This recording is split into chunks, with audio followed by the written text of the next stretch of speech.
So very pleased to be joined today by Hilly and Hannah from the Hillywood Show. I would call you inspiring pioneers. Oh my God. Oh goodness. Well, thank you. And the reason why I say that is you started something called AOL. Oh, Yes. yes, dial-up. Yeah. If y'all remember that. Yeah. So I'm going to take you right back to your love for filmmaking. Where did it start, and who was there a certain film or person that inspired you to get into this amazing world of filmmaking? Yes. Well, we always say if like you or the viewers were our friend when we were kids, we would have had you over our place. Come on over. Not to really play or video games. It was to make short films. And we would put on puppet plays, recreate movies with just a camera and a tripod. It was nothing fancy, but we were that household of when we go to Hilly and Hannah's place, we're going to be doing something obscure and fun, and there's going to be wigs and hats and costumes, because that's just who we were. It was sort of wired in us when we were little. And then, like you said, in 2006, AOL, it was called AOL Red at the time because it was for teens, I think 18 and younger or something. I can't remember the age range. And they were running a contest saying, we're going to give one lucky teenager their chance to have an online web show. And this was before YouTube was really like a thing. Yeah.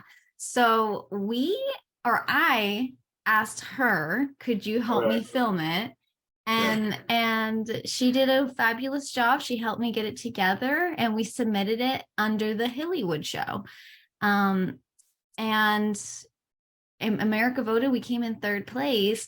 But from that, we got emails from fans saying, hey, I don't know if you can upload these to this new platform called YouTube, but if you could do your little sketch show there, that would be great. And I would watch. Yeah, I would watch. So we sort of said, hey, can we do this for fun? And I kind of begged her. I keep saying we because it's we now, but I kind of begged her. I was like, please, there's people asking. There's two viewers. Okay, fine. I'll film you. I'll film you. Fine. And then pretty soon she started playing parts in it, and it developed into what it is now. But it did take a while to find our formula with the musical aspects and the pop music side mixed with film and everything like that, like recreated scenes, inaccurate. So it did take a while to get to there, but we all have to start somewhere. Yeah, it definitely showed the progression, because I saw your first vlog shows, and the difference between that and Good Omens parody, it's like it's a motion picture. It doesn't spare any expense. And I've been watching the scene where your wings catch fire. Yeah, and it's so amazing, and that set is amazing, and Oh, thank you. Thank you so much. Oh wow. So you're film directors now. What inspired you to become film directors? So in the beginning there was a small team, and now you've got this massive team of people that you recruit to support you with the amazing films. Yeah, well, yes and no. Yes and no. The Hillywood Show team has basically always remained the same for many a years. So we only have about 5 to 6 very close crew, which were like one friends. Is her husband. One's my husband. Yes. One is a friend. One is mom. We've known since the beginning of the Hillywood Show. But it's very small. Now, when it came, or sometimes it has come to that's only on set. So a lot of people, like right now in the office, they're like, maybe you have 10, 15 employees. Nope, it's just us. So we're the only ones who run it. And through pre-production, we're running it. We're running everything. And we do have help. Like we do have our grandma who helps with our costumes. Yeah, our grandmother. We do have a tailor who helps us with our suits, and he's local. So we do have help in those aspects, but we don't have a team behind us yet with all of that. However, on set, especially when we had the fire, we had a couple extra hands on deck because you know We that had night you to, have to for have their safety. safety and a bigger team. That was very nice to have Yes. that. And then the next day they were like, goodbye. Back And then we to- had back back to our 4 people. 5 crew members. So we hope, I mean, to actually have a team and a proper crew size and everything eventually. But we're just so thankful that we've made it this far for so many years. You never thought we would be here, you know, since we started Right. so long ago. We didn't Mhm. know the Hillywood Show would become a little brand in of itself without any like extra help. And I've been watching. You've got your fandom. You've got your own fandom because I've been watching your convention videos, and there's like massive queues of people getting your autographs and photos and things, and it's. I know, it's crazy. But that's amazing because it must push you forward to think, yeah, we got all these people supporting us to Yeah. go and Yeah. do. It truly does, because the Hillywood Show is just something that, you know, we obviously we give God all the credit, because I don't know where these ideas come from with her. And she was, I really don't know. He made me a little too spicy. He was like, oops, I spilled too much creativity. And I'm like, oh no. Too much spice. But it's pretty unique because, yes, it's a bunch of fandoms under this umbrella where everybody can just kind of come together. And it's like, Yeah. I love Doctor Who.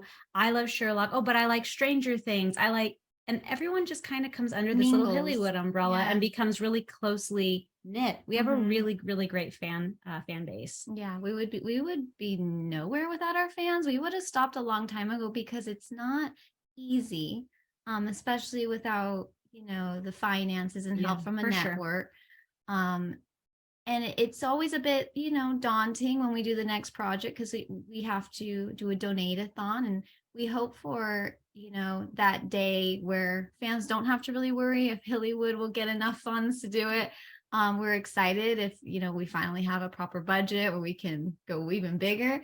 But the fact that there's been fans donating along the way and making this little fan base just around Hillywood, like I'm like, that's wonderful, but it is a bit, you know, mind-boggling. You're just like, wow, and it's very humbling. And they're the only reason why we keep going. And I notice in your productions that what's getting better and better with it's the attention to detail. And I wondered if you would answer this question: that how do you start the pre-production? Say, like, I think it was a Hobbit parody, for instance, and getting the right door right and the beards right, and the Good Omens parody, everything, little details like the old style telephone, the one the characters picks up, those sort of little details and the lighting and things.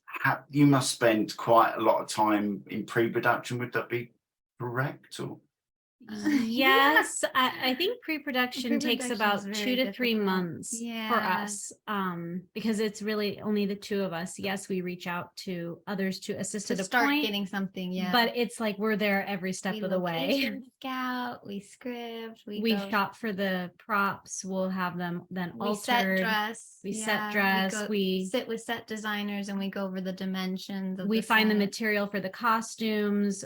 We do the whole, you know, the contacts that were involved. That was a big process. We get the The wigs, wigs. and then Oh, sometimes right. we'll drive to LA to get them fitted better, and then we'll drive back to Vegas, Wow. and then we'll get them styled. It's by- a very long process, but it's exciting. It's very difficult though, pre-production. That's when it's like, and a little frustrating, I think, for any filmmaker while you're trying to get things going and off the Mhm. ground, and then you'll get word like, hey, what you thought was this expensive is now triple the amount.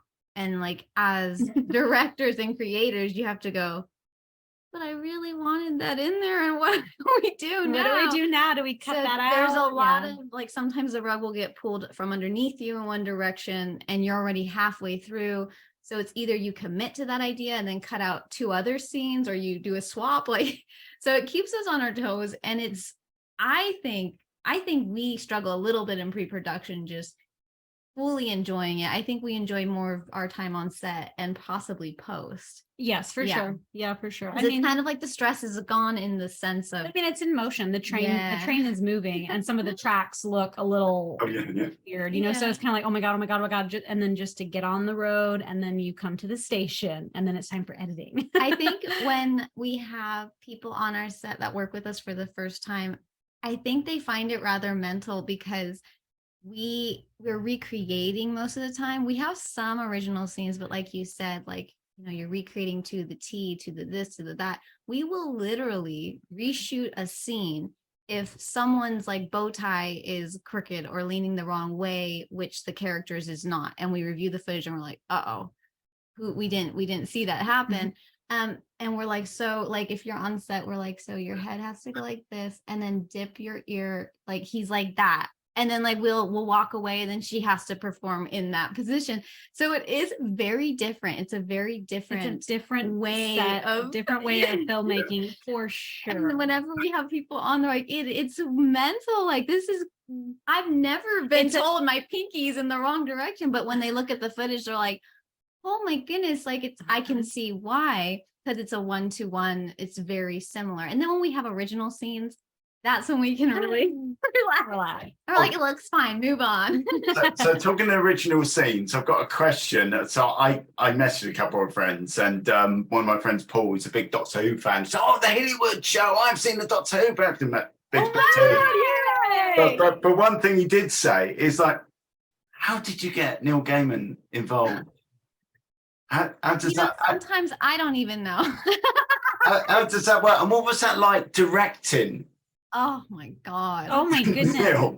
Talk about butterflies in your tummy. That it felt unreal. It felt like a dream. Like a dream. Like it was happening. We were moving, but I almost felt like I was floating the whole time. It was almost like when we were afraid it wasn't reality. Yeah. Like somehow we had fell into this dream and we are still stuck in the dream.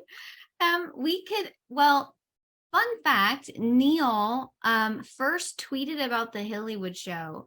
I don't remember what year it was, but it was 2 years after Doctor Who parody. So I'm going to guess 2016, 2017. And he actually put a tweet out. And I remember fans were like, Neil Gailman. And I was like, what? And I looked and his tweet said, like, I'm 2 years late, but this Doctor Who parody is brilliant, or something along those lines. Amazing.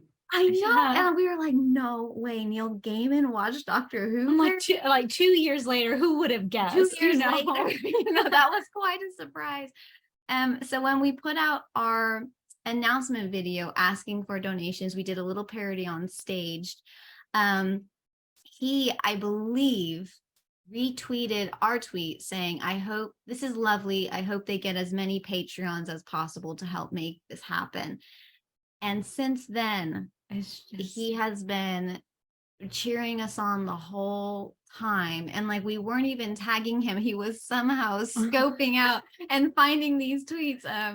And he would wish us good luck. He'd cheer us on. He'd give us a friendly nod. And the whole time it was extremely humbling. Because what that would do is that would introduce his fans and Good Omens fans to come see what was going on. And a lot of Good Omens fans were so sweet. They would say, I've never seen the Hillywood Show, but because Neil Gaiman is sending love and his blessing, I'm going to donate $5, $10 to help make this production a reality. And it was beyond, I don't think we could have made it in time without his help, because we can only do so much on our end. And with him giving it little pushes along the way was so amazing. And we were freaking out every time he did it. Yes. And then eventually we sent him after we raised the funds, which was a miracle and a godsend. Fans were so amazing. And we sent him a little DM on Instagram. And I said, hey, hi. Thank you so much for helping us get there. We've made it. Would you like a cameo? And then I ran away and she ran away and we went and hid somewhere. And we hid somewhere. We were too frightened to know what was going to happen next. And he eventually wrote back and he was like, that sounds fun. Like, yes, I am down. And he asked us to hold a little bit.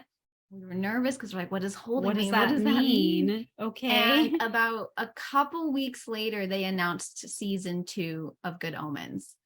So we understood perfectly what was happening and our stomachs just like exploded. It was pretty bizarre because we understood like this was all meant to be. Somehow the idea has just linked with what was actually happening and we had no idea. No, we had no clue. And he agreed. And then eventually it just became a lovely little relationship we had with him over the next couple months. He couldn't schedule right away because he was helping with Good Omens season 2. And long story short, he reached out and said, I will do whatever you'd like for an ending. Because we already had one in mind. But when he chose those particular words, you can't tell her that. You can't say whatever you have in mind. We did a little rewrite. That's amazing. So, well, she's very creative and she's like, hey, this is kind of bold, but should I just add? I was like, I really love this idea of the basket, because it was, we had to wait for him. And by that point, we didn't even know when season 2 would be released. But then as we were waiting, we saw from Amazon, it was in the summer. Like we had no clue. We just saw the poster. So we were like, okay, we're now getting into December of 2022. And she goes, ooh, hey, we're getting really close. Like, could we change it and surprise fans? Yeah. So she initially did send him the new ending script, and she and she only asked him for the month of reveal. She goes, I think the month would be fun to show. Like, let's just say June of 2023, like whatever it may be. And he said, absolutely. Like right away, he says, this sounds like fun. Let's do it. And within 2 weeks, we were filming. And directing him was amazing because we usually, Hannah's the director. Whenever we're on set, Hannah's usually director. And with this though, whenever we have particular actors, she asks me to branch out. She says, well, I'm directing camera and crew, can you direct actors? So we share the job, so to speak. It's a very, like I said, we're very out of the box, but we get it done. So she's very good with actors. She's very good directing them. I'm like watching the camera. I'm like, the camera's crooked. This is that. All the technicality. And then she's like, will you do it again? He blinked or something. I'm like, oh, okay. I wasn't paying attention to that. So we work as a team. Yeah, but she's the organized one. Don't look at me. I couldn't tell you what time it is on set. So it was just such a humbling experience. And I was nervous. I was shy.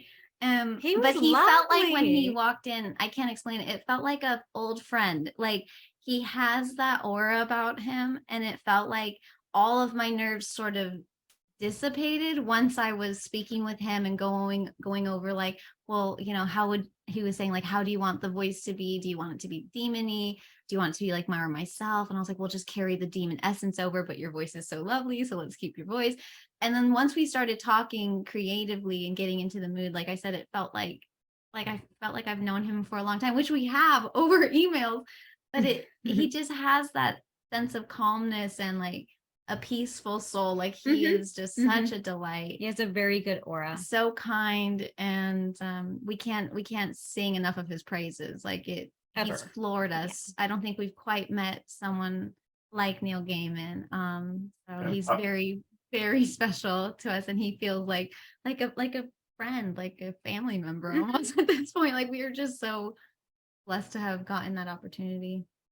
Yeah, because I remember Neil because of Stardust. Love that film. Oh, nice. Yes. And it's just got that sense here. One thing, because you're in your parodies, is the mannerisms you get spot on. It's like with the Sherlock Holmes one, all the funny little quirks of Sherlock Holmes and Watson. You got correct, and the Hobbit, the Lord of the Rings. How many hours do you spend looking at these films to make sure you get all those quirky little things right?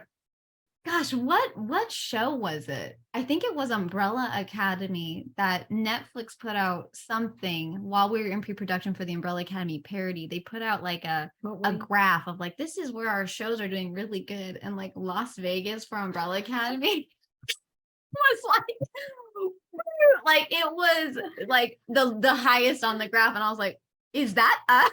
I think that was us. We were watching it like an ungodly amount of times. Like we around, we go back, we take a screenshot, go back. What's in the background? What's this like? I think we make their ratings go higher just us by ourselves. And also with the fans, you know, once they get told. But it was very odd that Vegas was the highest. Maybe a little self-conscious. But thank you so much for the compliments on the acting. It's just hours of watching and rewatching and studying the mannerisms, the way the eyes move, the way that the body stands, Their gait. the lips, the way their face sits naturally. Yeah, their gait, their Yeah. little quirks. Mhm. Sometimes I watch interviews even because sometimes the way they sit or the way they linger is what you see in the show. So that kind of helps you understand a little bit about where they're at just in like their core and like their physicalness. And that's my favorite part because yes, I run the Hillywood Show and yes, we make up all these ideas, but my passion is acting. That's where I feel the closest to who I am. That's where I feel most happy is when I get to play someone other than myself. And yeah, I hope that I can do more original characters in the future, with more directors that, you know, can have fun with me. I'm so used to working with her, but I would really like to just get out there more. That's like my main path that I would like to pursue. And with her, she loves acting, but she loves directing. That's her passion, and vice versa. I love directing, but acting is my passion. So we're very like yin and yang. Yeah. Oh no! Now we're gonna talk at the same time. Oh no! But we make a good dynamic. It's how we're wired. But thank you. That means a lot to us. Thank you. So the dance choreography in the films, are there any musicals? Obviously, there's somebody called Lady Gaga that shows up quite a bit. But are there any musicals and things you look at, you've seen when you were growing up, think, oh, we'd love to do a dance routine like that? I mean, the Doctor Who one, let's do the Time Warp again. Awesome. But that works for me. It's such a clever idea to use that. And when it opens up, when they go out the TARDIS and you've got all the different characters dancing and things, that must take a lot of work to. I love the Doctor Who one. So thank you so much. Thank you so much. I think the Doctor Who one was the most difficult to actually choreograph because we never had all the dancers at once. Right. They were all from out of town. So she had to send them videos. I had to play every single part and go the right direction to say we're transferring lines. Like it's all the patterns of dance. You know, you're going right, you're going left, you're going up, you're going down. You go. Yeah. I had to film about 30 videos. Yeah, it was truly. And luckily, when you get professional dancers, we'll figure it out. I think we rehearsed it like twice before we actually shot it. There was a bit of confusion, a bit about like first line, second line. Are we changing lines? So I'm glad you enjoyed that because it was the most with everyone not being there. But our inspiration, I think, we were dancers when we were younger. Mm-hmm. And then we would have every summer, we'd have a recital and we would be able to perform, and it became like something we look forward to every year.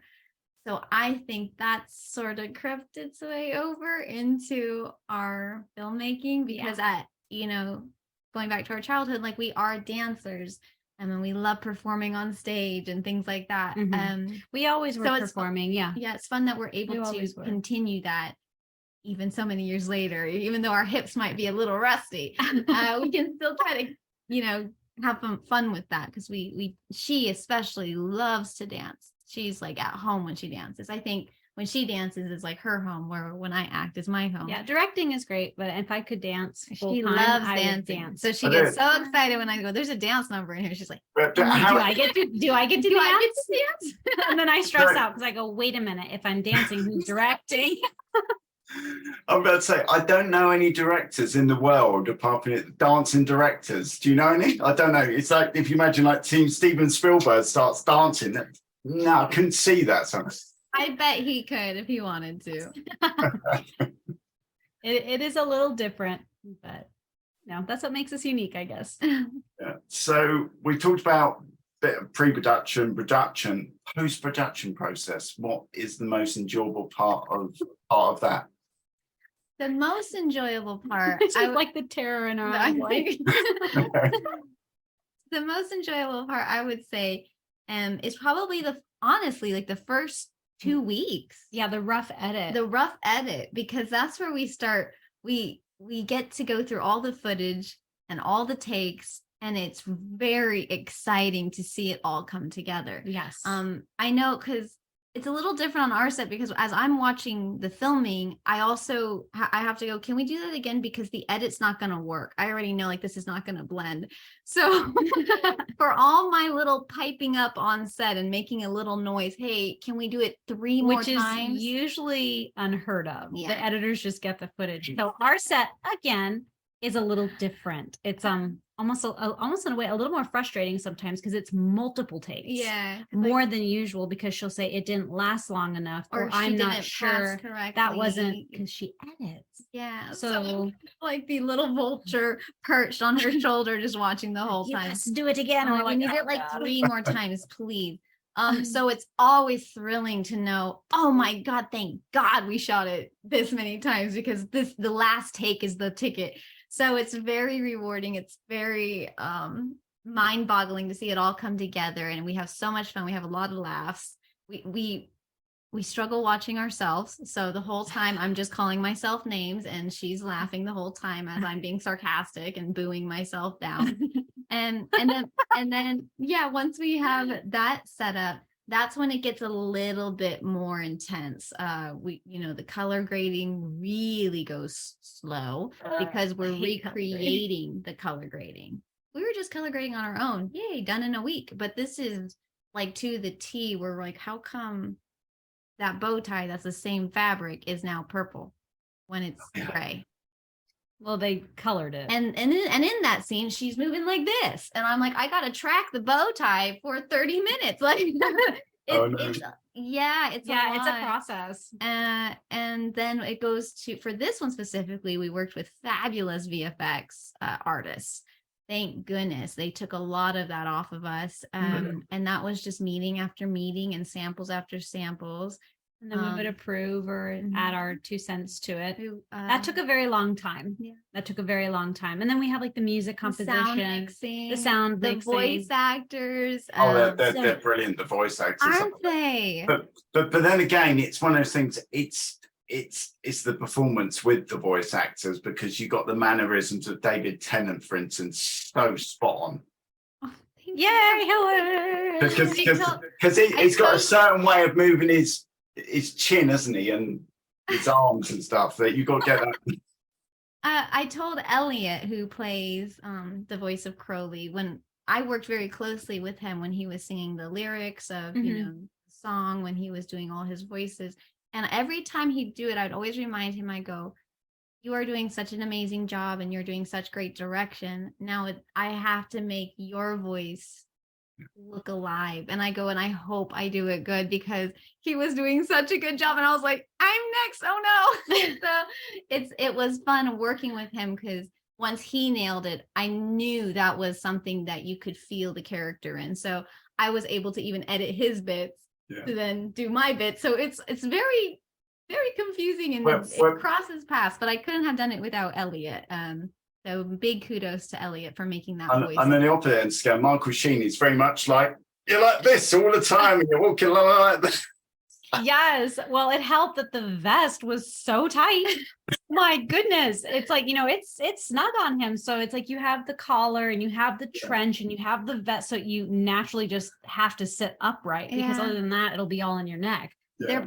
Their costumes are just amazing. Beautiful. We learned a lot more detail than what your eye might catch on camera. And that's kudos to the costume designers and everyone who helps gather those fabrics.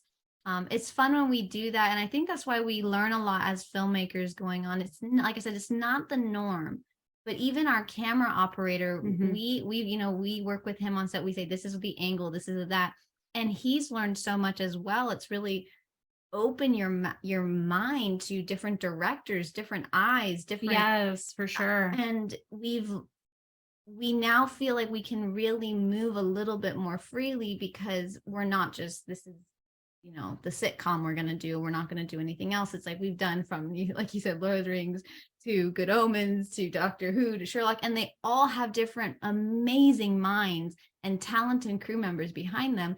And you learn a little bit of something. You go, well, how come they chose that? And then when you see it play out, you go, that's why they did it. It's amazing. So we've kind of been in this, I guess, Hillywood film school because we were challenged with making it try to look as good.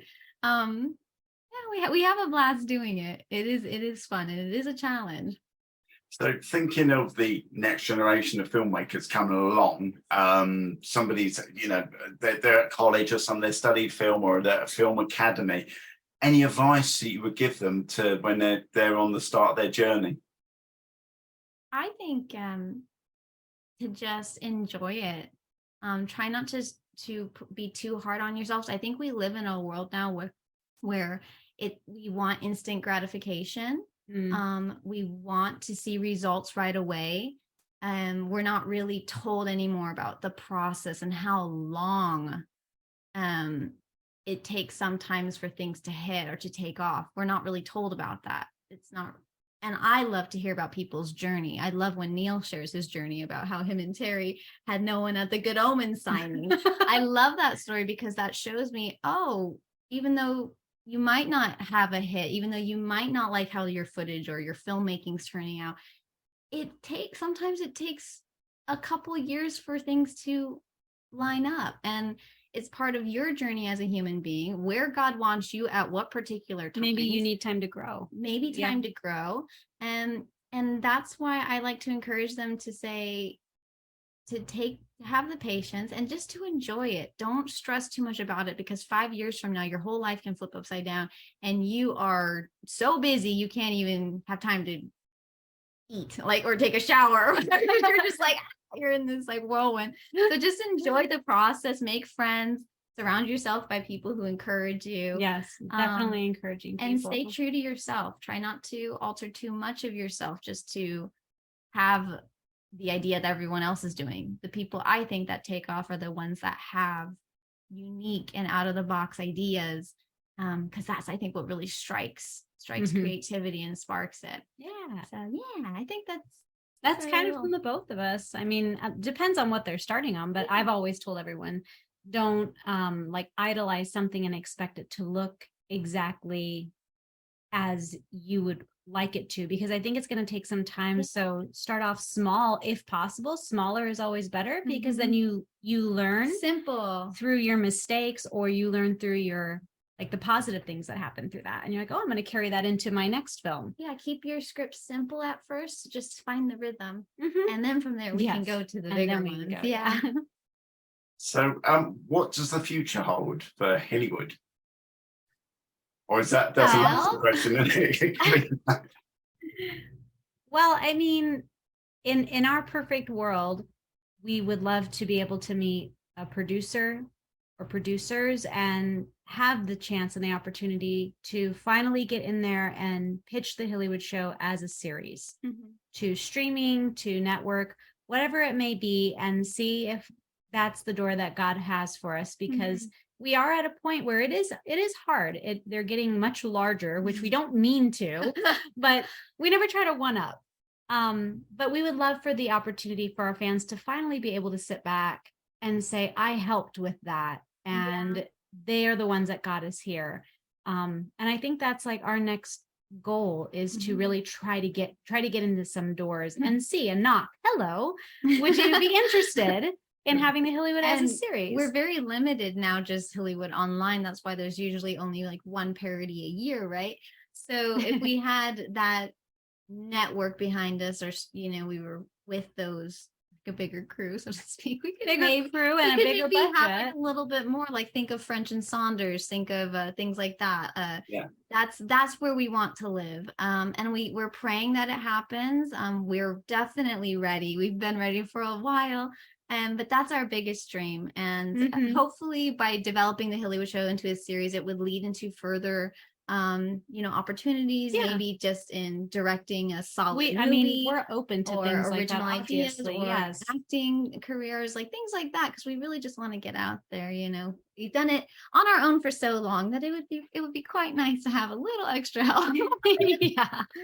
I think I was watching the Good Omens parody, which was excellent. So you sent me the video link, and I was really impressed with kind of how it looks, and I just kind of wondered, do they practical or visual effects? Is it more do they prefer like CGI to the practical?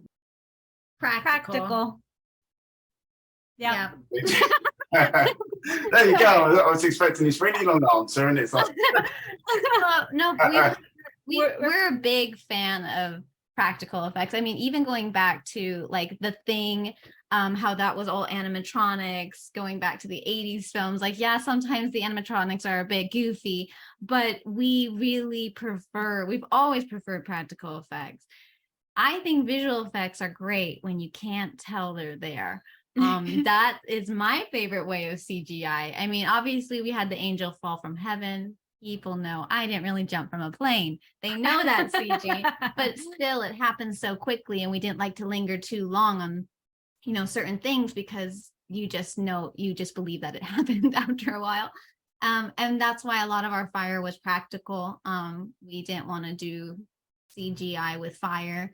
We wanted to make it realistic. Well, there's certain things that you can't do. Like with the fire, like how are you going to light it from the back like that? Mm-hmm. Like to have it feel actually the lighting real. Like the lighting would be a bit hard, weird. You could do it. I'm sure it's been done before. You could, but we're just the type that's like, look, it'll look great. 50-foot flames in the background. Do we want to try to light it, or do we just get 50-foot flames? Let's just get 50-foot flames, and then we'll worry about the wings. Like, yeah. Well, it looked like you were in the mid. I'm sure. Where exactly did you film that scene? That was in Utah. I don't remember Bonneville. It was called Bonneville Sea Base. It's a location. Like Salt flats. Near, basically. And we just got permission. They have a little business there. They have some really cool underwater springs that you can, snorkel underground. Really cool. But they own some of the property, and we have a lot of fans in Utah. And we were looking for a location that was completely basically deserted. No one would find us, because I'm sorry, 50-foot flames, you're going to see us like from outer space. Yeah, I was thinking you literally drove to the middle of nowhere. They just like. I apologize. Anyway, there was a random call there. Sorry. But yeah, it was a really cool experience, and no one found us, so that was the plus. And it was our first fun little fact that we don't really talk about it, because we like to always just let it blend in, but it was our first time utilizing green screen when I was driving 90 miles per hour through London. Obviously that didn't happen, and we weren't in London on that time. So that was our first time, and I'm a big, I get very nervous with green screen, because I feel like unless I'm working with Peter Jackson or Steven Spielberg team, it's not gonna look okay. But I was very pleased with how it was lit. Our gaffer really made sure that we were lit right. And we worked with a fabulous VFX artist. Her name is Patty, and Patty knew exactly what my fear was, and Patty's like, I got you, girl, like, don't worry. And I was like, okay, Patty, but like if we look cut out, and she's like, no, you're gonna be fine. She's like, honestly, this is like some of the cleanest green screen footage I've seen in a long time. And I was like, oh, well, okay. Yeah. Right. So it's been amazing. And thanks very much for your time this morning. I think we're eight hours ahead. Is that right? I think you are. I think, because we're almost 11:44 here. So what time is it for you? It's coming up to 8:15. Wow. Oh wow, yeah. Yep. We sure do miss the UK though, and we hope to come back every time we film there. It's just a joy. The people we work with are just so lovely, and filming in the UK this time around was just so nice. We worked with a fabulous company called Melon and Spud, and they helped us, because at first we were trying to do it by ourselves, and Hannah's like, we need someone on the ground. It was happening too quickly. We need someone on the ground to like walk and take pictures and do something. And it was funny, the person who suggested us was the man who owned the church where we shot the cemetery scenes. It's called Holy Trinity. It's called Holy Trinity Church. And he said, how are you doing this overseas? Like, how? And we were like, we did Sherlock parody, but this is a little quick now. So we don't really know. We're doing our best. And he's like, well, I know a woman named Francesca, and she has a little business here, and they help assist filmmakers and directors. And we were like, yes, please. Brilliant. And Francesca was great, because she worked with our Hillywood budget and not a Hollywood budget. And she understood, oh, so it's just the two of you, and what can I do to help? And yes, I will try to find you what type of food you can have on set. And yes, I will try to make sure that your hotel is close enough to the studio. Like, she was really, her and Mike, they were a little team together. They really helped. So like I said, filming in the UK is always wonderful, and we hope to do it again. Sherlock Parody was so fun. Oh, I loved We it. always feel so welcome when we go. And you found it looked like you filmed in the actual Sherlock locations. Most of them. the exterior shots, yes. The interior, no. Oh no, it's amazing. And you had was it Stephen Moffat at the end of the episode? Yeah. Yes. Stephen. I was like, because I read the list of all your celebrity fans. I was like, wow, that follow you, and I'm thinking that must, as well as your fans you've got, just propels you forward and to do more amazing stuff. Yes. And unfortunately, it's like that's the problem with me, is like, once you give me a little too much leash, I'm trying to like float to the moon, and she's like hauling me down. She's like, that's impossible. And I'm like, wait, no, it's working. I'm like, no, how about we build a set that looks like the moon instead of going to the moon? So it's a little dangerous though. Like, when things open up, it makes me feel like, oh my gosh, the possibilities are endless. And sometimes a reality check is in order, but I hope that doesn't happen anytime soon, because I'm very blessed and I'm feeling very happy with how Good Omens Parody. We're on a high right now. We're on a high. It's amazing. At the top of our little mountain. So we're just very grateful. We feel very blessed, and it has been a journey for us. Definitely took a very long time for this to come out, because there were reasons, as we all know now, that we couldn't say anything. But it's been a faith strengthening journey through the whole thing. Now, we thought we were driving the car, and then we realized, oh well, God's in the front and we're in the back, being the annoying kid saying, are we there yet? Are we there yet? Are we there yet? And so we learned a lot. Yeah. We learned a lot, that you just sometimes have to just trust, and whatever opens up is going to open up. And if it falls through, it falls through. And still, you'll have a beautiful journey along the way. Yep. Amazing. And one last thing before we go, I want you to plug away. Where can people find your stuff, follow you, all those kinds of things? Well, you can find all of our work at youtube.com/Hillywood. Yep. We have a patreon.com/Hillywood, if you would like to contribute to the show to help us make more content. Our website is getting a remodel, but it'll eventually be up, thehillywoodshow.com. It'll eventually be back up. We're very excited about it. It's very cool. It's coming along. It's a process. You can literally follow us everywhere on social. We're probably on most of your social pages. So either you look up our names or Hillywood in general, and we're sure to pop up. We're there. Twitter, Facebook, Instagram, TikTok. We're there. Discord, everywhere. We are. Tumblr. We are everywhere you look. We'd love to connect with people. Because we have a very tight-knit community, and our community is very welcoming and loving and accepting of everyone. Very much so. Come on in and hang out.